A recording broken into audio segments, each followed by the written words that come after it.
मैं आपके लिए हाई स्कूल की फिजिक्स का चैप्टर लाइट लेकर आया हूँ। चैप्टर लाइट आपके लिए आज की क्लास में, जैसा कि लाइट से सभी लोग परिचित हैं, क्योंकि हमारा लगभग सारा कार्य लाइट में होता है, चाहे वो सूर्य का प्रकाश हो या विद्युत बल्ब का प्रकाश हो या फिर टॉर्च, मोमबत्ती आदि कोई भी प्रकाश हो, हम प्रकाश में अपने सभी कार्यों को करते हैं। प्रकाश में ही हमें सारी वस्तुएं दिखाई पड़ती हैं। किसी वस्तु को देखने के लिए हम किसी न किसी के प्रकाश का उपयोग करते हैं, चाहे सूर्य के प्रकाश का उपयोग करें या टॉर्च का उपयोग करें या कैंडल का उपयोग करें। इन साधनों से हम वस्तुओं को देखते हैं। अर्थात यहाँ से इस प्रकाश की डिफिनेशन निकल के आती है कि प्रकाश ऐसा भौतिक साधन है या प्रकाश वह भौतिक साधन है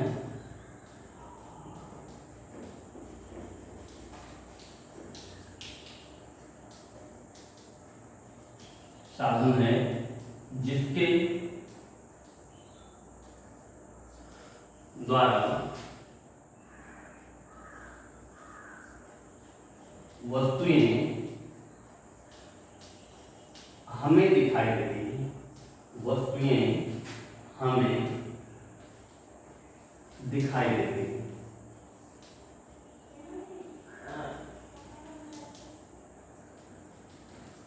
देखिए, प्रकाश की एक आसान सी परिभाषा निकल के आई कि प्रकाश वह भौतिक साधन है जिसके द्वारा हमें वस्तुएं दिखाई देती हैं या हम वस्तुओं को देख सकते हैं। अब यह प्रकाश से जुड़ी और तमाम घटनाएं हैं। हाँ, पहले हम बात कर लेते हैं इस प्रकाश के अंदर और कौन कौन से गुण हैं, अर्थात properties of light. Properties of light,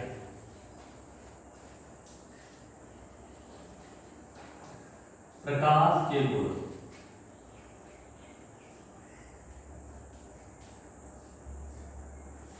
अब प्रकाश अपने आप में बहुत सारी विशेषताओं को संजोए हुए है।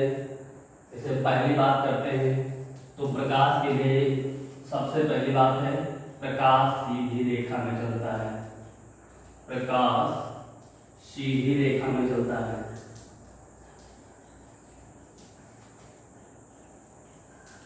इसका आप लोगों ने अनुभव किया होगा। सूर्य से प्रकाश निकलता है और सीधे हम तक पहुंचता है। टॉर्च जलाते हैं तो उसकी लाइट जिस वस्तु को देखना होता है वहाँ सीधे दिखाई पड़ती है। बल्ब से भी जो प्रकाश निकलता है वो सीधे निकलता है। इसीलिए हम इसको कहीं भी सिंबल का उपयोग करते हैं प्रकाश की रेज के लिए, तो इन प्रकार से हम सिंबल का उपयोग करते हैं। इसमें दिखाते हैं कि ये सीधी रेखा में चलता है। दूसरी बात, प्रकाश विद्युत चुंबकीय तरंगों के रूप में चलता है। प्रकाश विद्युत चुंबकीय तरंगों के रूप में चलता है, रूप में चलता है। देखिए, यहाँ पे दो पॉइंट आए कि प्रकाश सीधी रेखा में चलता है और प्रकाश विद्युत चुंबकीय तरंगों के रूप में चलता है। इसका मतलब प्रकाश चलता है, प्रकाश चलता है। और अगर प्रकाश चलता है तो इसकी कुछ चाल होगी, कुछ इसकी स्पीड होगी। तो प्रकाश की स्पीड की बात कर लेते हैं तीसरे गुण में कि प्रकाश की चाल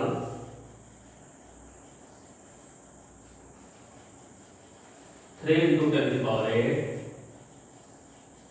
मीटर प्रति सेकंड होती है।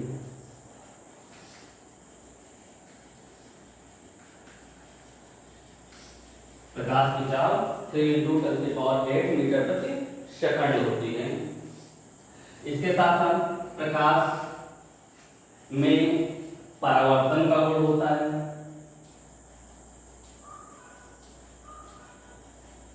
प्रकाश में परावर्तन, अपवर्तन,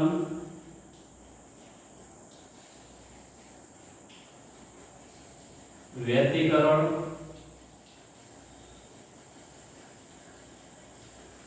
वेगवर्तन,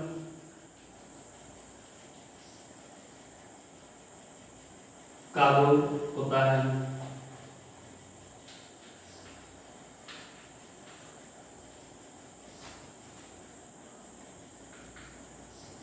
और अगले पॉइंट की बात करते हैं तो प्रकाश की तरंगदैर्घ्य होती है। प्रकाश की तरंगदैर्घ्य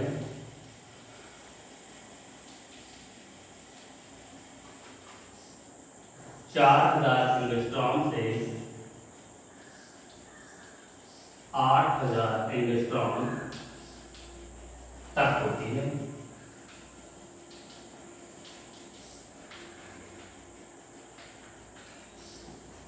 देखिए हम 50 प्रकाश के 5 गुण बोर्ड पे आपको दिखाए गए। इसके अलावा भी प्रकाश अपने आप में और प्रॉपर्टी को रखता है। हम आज प्रकाश के कितने गुणों के बारे में जानेंगे।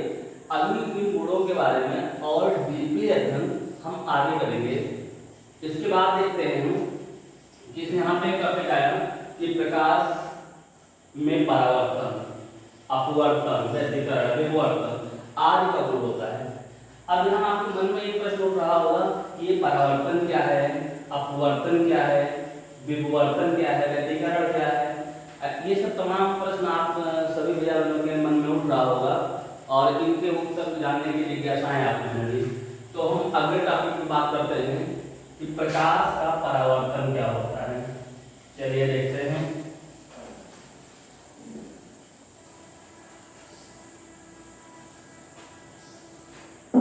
Reflection of light,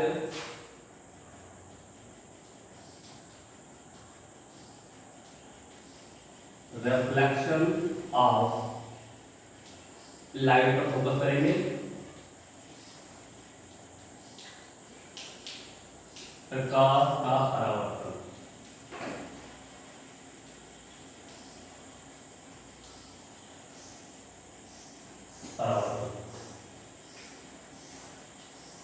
फिगर के माध्यम से आपसे देखेंगे। हमारे पास मान लीजिए एक कोई तल है, ये एक तल हमने बना दिया। इस पर देखिए एक तरफ पालिश कर रहे हैं। ये ऊपर वाला एक माध्यम है और ये दूसरा माध्यम है। अगर माध्यम की बात करते हैं तो माध्यम मुख्यतः हम जिस प्रदेश में रह रहे हैं वो पूरा वायु का माध्यम होता है। ऐसे जल का माध्यम होता है, जो जल में रहते हैं। कांच का माध्यम होता है।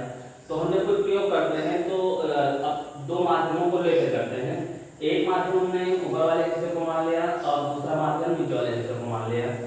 अब इस माध्यम में प्रकाश की एक रेस को हम भेजते हैं। ये दे जाएगी। ये रेस जब इस माध्यम को डिवाइड करने वाले तल पर पहुंचती है तो यहाँ से ये रिफ्लेक्ट हो जाती है, वापस हो जाती है। यहाँ से टकराने के बाद में वापस हो जाती है। इस तरीके से वापस हो गई। बीच में है परपेंडिकुलर लाइन खींचते हैं।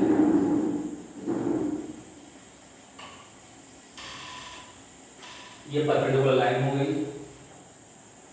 अब यहाँ दिख रहा है कि कोई किरण आ रही है और आने के बाद में यहाँ से वापस हो जा रही है। इसका प्रयोग हम खेल में तमाम बार किए भी होंगे, सभी विद्यार्थियों ने इसको किए होंगे, लेकिन इस पर विचार नहीं किया होगा कि वास्तव में प्रकाश का परावर्तन यही है। जैसे कभी आपने घरों में जो दर्पण होता है जिसमें हम को लिया होगा और जिस तरफ से प्रकाश आ रहा होता है उस तरफ उसको थोड़ा तिरछा करके लगाते हैं तो दिखाई पड़ता है कि दर्पण से एक चमक दूसरे साइड में जाती हुई दिख रही है। ये चमक हम इसको केवल एक चमक मान करके और खेल खेल में इसको ऐसे ही भुला देते हैं, इस पर विचार नहीं करते हैं, गहनता से सोचते नहीं कि आखिर ऐसा हुआ क्यों कि हमने दर्पण लगाया तो ये प्रकाश वहां कैसे पहुंच गया। वास्तव में यही प्रकाश का परावर्तन है। हमने क्या किया, प्रकाश सीधे जहां आ रहा था उस प्रकाश को हमने एक दर्पण के माध्यम से परावर्तित कर दिया और वो प्रकाश वहां के बजाय वहां के हिस्से का प्रकाश वो दूसरे प्लेस पर पहुंच गया और वहां हमको चमकता हुआ दिखाई पड़ता है। यही प्रकाश का परावर्तन है। वही दिखाया जाता है प्रकाश की रेज आई और एक हमने तल को डिवाइड करने वाले एक सतह को लिया, एक तल को लिया और इस तल से इसका परावर्तन कर दिया और ये रेज इधर जाती हुई दिखाई पड़ती है। अब कहाँ भी आपने प्रकाश के रूप में पढ़ा था, पहला रूप प्रकाश सीधी रेखा में चलता है, लेकिन प्रकाश को यहाँ से हमने क्या किया, डाइवर्ट कर दिया, ये इधर दूसरी रेखा में चला गया, रास्ता इसका हमने बदल दिया। लेकिन रास्ते को बदलने के लिए एक ऐसे तल का प्रयोग किया जो इस किरण को, प्रकाश की किरण को परावर्तित कर सकता था। तो अब देखिए एक किरण आती है, यहाँ से टकराती है, फिर इसी में वापस चली जाती है। इस फिगर से हमें समझ में आता है कि यहाँ पे कुछ परावर्तन हो रहा है और परावर्तन की हम परिभाषा ही इसे निकाल लेते हैं कि जब कोई प्रकाश की किरण एक माध्यम में चलकर दूसरे माध्यम के तल से टकराकर और उसी माध्यम में वापस लौट जाती है तो ये घटना प्रकाश का परावर्तन कहलाती है। कैसे ध्यान देंगे, जब कोई किरण एक माध्यम में चलकर दूसरे माध्यम के तल से टकराकर और उसी माध्यम में वापस लौट जाती है तो ये घटना प्रकाश का परावर्तन कहलाता है। अब इसको आप नोट कर लेंगे। जब कोई प्रकाश की किरण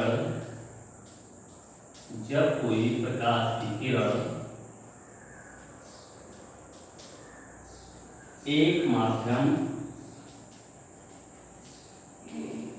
से चलकर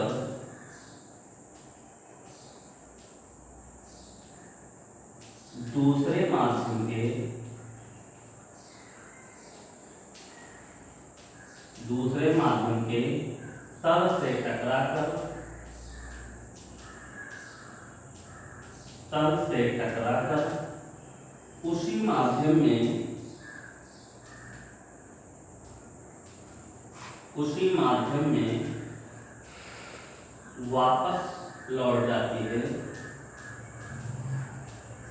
टकराकर उसी माध्यम में वापस लौट जाती है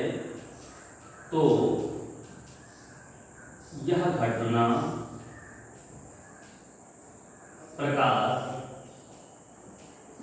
का परावर्तन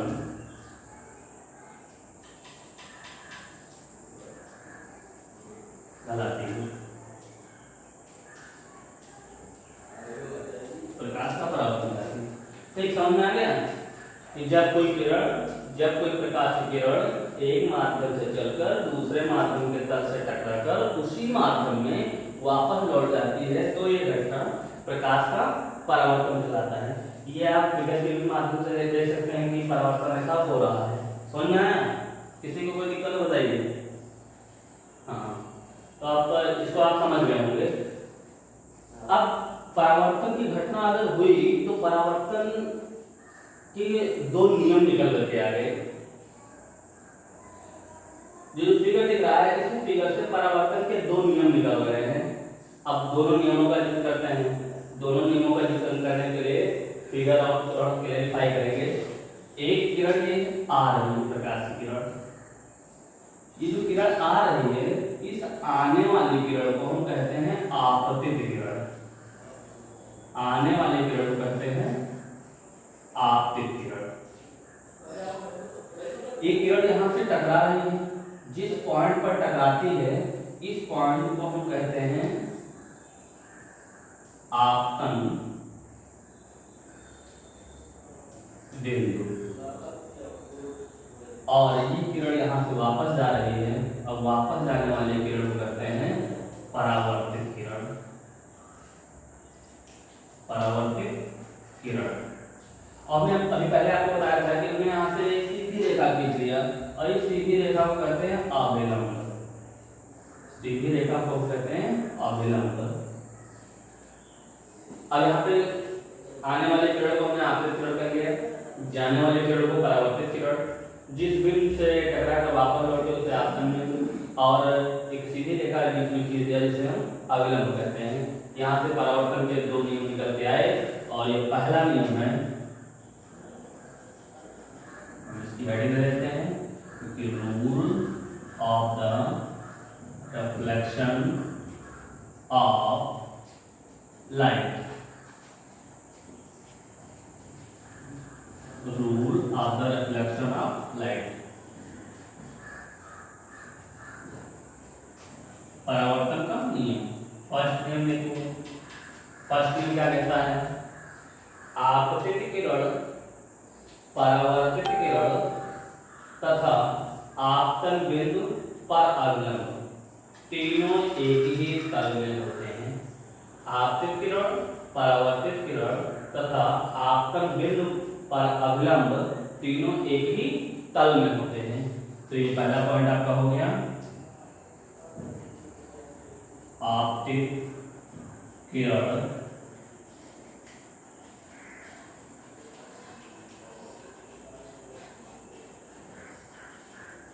परावर्तित किरण तथा आपतन बिंदु पर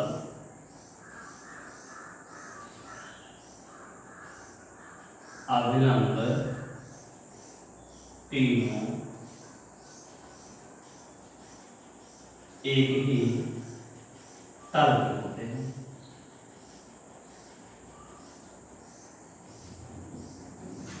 और इसका दूसरा लॉ है, दूसरा रूल है, यहाँ पे आप देखिए किरण आ रही है तो यहाँ पे एक एंगल मेक कर रही है।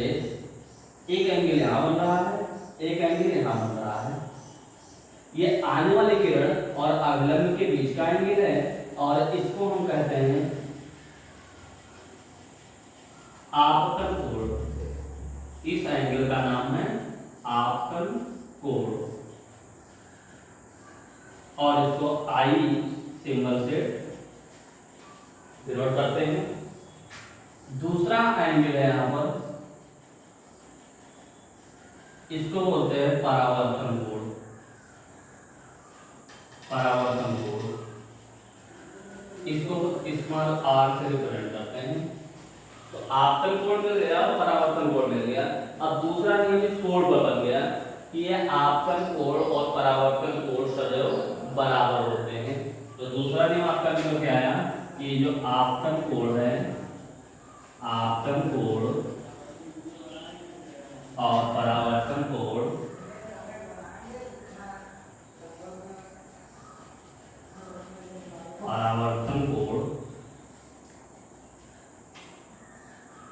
सदैव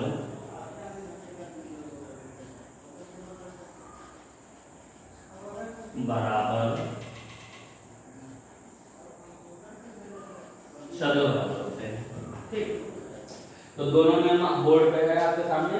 आपतित किरण, परावर्तित किरण तथा आपतन बिंदु पर अभिलंब तीनों एक ही तल में होते हैं। और अगला है आपतन कोण सदैव परावर्तन कोण के बराबर होता है।